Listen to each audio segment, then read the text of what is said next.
Bonjour, je suis Dr Pascal Ange Kabamba Ibeya. Je suis médecin congolais.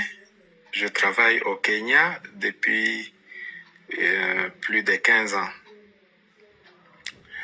Nous sommes en train d'être victimisés par le gouvernement kenyan depuis le début de cette année 2026. Le motif est clair, il est politique, parce que le gouvernement du Congo, présentement, n'est pas en bon terme avec le gouvernement du Kenya, après que le Kenya ait ouvert ses portes à la rébellion, au mouvement M23 qui est venu se former ici, et au dernier mouvement de Joseph Kabila, Sauvons le Congo. Donc depuis ce temps-là, au Congo, on considère le Kenya comme un pays ennemi. Le président du Congo, Félix Antoine Tshisekedi, ne parle même pas physiquement au président du Kenya, William Ruto.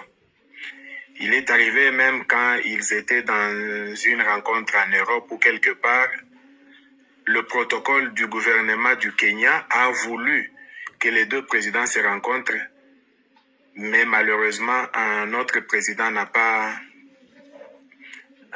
accepté cette rencontre.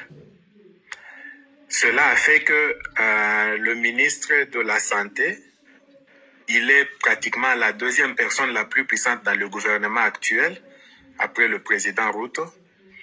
Il s'est décidé de frapper les Congolais. Et cette frappe est venue dans la mesure qu'il a prise, refusant tout renouvellement des contrats de travail ou de tout renouvellement des licences de travail aux médecins étrangers.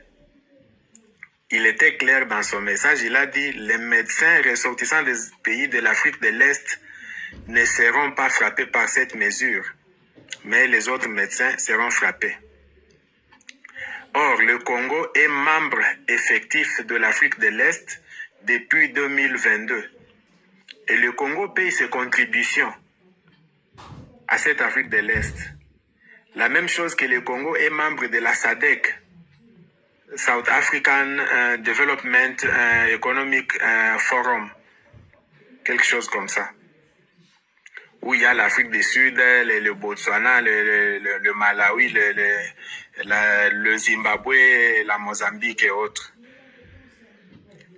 Le Congo paye ses contributions dans tous ces regroupements, mais nous les Congolais, nous n'en profitons pas, simplement parce que le Congo prend du retard à se mettre dans le jeu de ces associations qu'il rejoint. Voilà ce qui fait que, bien que le Congo soit membre de l'Afrique de l'Est, ils se sont retenus à signer certains Memorandum of Understanding, ce qui fait que nous, Congolais, nous ne profitons pas de cette intégration dans l'Afrique de l'Est. C'est ainsi que le ministre en a profité pour nous frapper.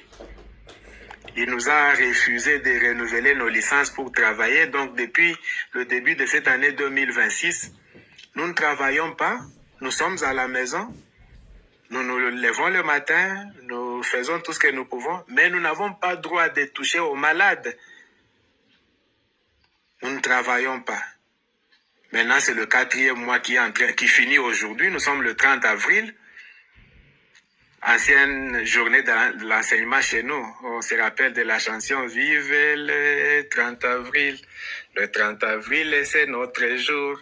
Vive le 30 avril. Le 30 avril, c'est notre jour. Aujourd'hui, c'est le 30 avril. Donc, quand je fais ce live, c'est pour éveiller les consciences des Congolais de bonne qualité, qu'ils se rendent compte que nous sommes en train d'être frappés dans un pays étranger à cause de notre politique de chez nous, que nous défendons. Une diplomatie ouverte, oui, on doit être contre ceux qui nous combattent, mais il faut savoir venir à la table de négociation. Le problème qui se pose chez nous, c'est quoi? La plupart des gens que moi je vois venir ici au Kenya soit pour des négociations, soit pour représenter le pays dans ce qui est Afrique de l'Est et consorts, ce sont des gens qui ne parlent pas anglais. Déjà, c'est un problème qui se pose. Ces gens viennent dans un regroupement des pays anglophones. Tous les documents sont en anglais, mais eux-mêmes ne parlent pas anglais. Comment voulez-vous qu'ils soient capables de savoir ou de participer à ces négociations avec succès? Il y a quelque chose de louche dans ce qui s'est fait chez nous. La plupart des gens que j'ai vus venir ici, différentes délégations. L'année passée, nous avons vu différentes délégations. Il y a eu une délégation qui était du ministère du Commerce extérieur, quelque chose comme ça. Ils sont venus et dans tout le groupe, personne ne parlait anglais. Je me demande, ils venaient négocier avec les Kenyans et les autres pays de l'Afrique de l'Est. En quelle langue? Ça fait mal que de voir le pays tout entier charger des gens pour venir dans un pays afin de mener des négociations au nom du pays, mais ces gens ne parlent pas la langue de ce pays-là. C'est ce qui se passe chez nous. Et voilà, la situation est là. Nous sommes interdits de travailler, mais ils ne nous chassent pas de leur pays. Comprenez ce qui se passe. On nous interdit de reprendre le travail, on nous interdit de prendre les licences médicales pour travailler, mais ils ne nous chassent pas de leur pays. Ils nous ouvrent le portail du côté de Work Permit. On trouve les Work Permit. Ou si vous avez votre argent, vous payez, vous prenez le permis de travail, mais vous n'avez pas de travail. C'est quelle politique qui se passe? Voilà ce qui se passe chez nous. Et nous voulons que ce message arrive aux autorités du pays. Le président de la République est censé être la personne la mieux informée du pays. Je me demande si la présidence n'est pas informée de ce qui se passe au Kenya et qu'est-ce que la présidence en dit. Moi, je m'attendais à avoir un gouvernement avec les épaules hautes, de dire non, non, vous ne pouvez pas vous jouer de nos médecins, nos intellectuels. Nous les reprenons officiellement. Oui, reprenez-nous comme ça. Et alors, frappez tout ce qui est Kenya, arrêtez-les, stoppez-les. Parce qu'aujourd'hui, c'est Equity Bank qui paye même les agents de l'État de chez nous, du Congo. Aujourd'hui, ce sont les Kenyans qui exploitent tout l'Est du Congo avec leurs gros camions. Ils vont, ils prennent du bois, tout ce qui est produit au Congo. Ils prennent ça, ils ramènent ici chez eux, ils en font les affaires. Mais nous, nous gagnons quoi en étant membres de l'Afrique de l'Est? Nous ne sommes qu'une vingtaine ou une trentaine de médecins congolais qui travaillent ici au Kenya.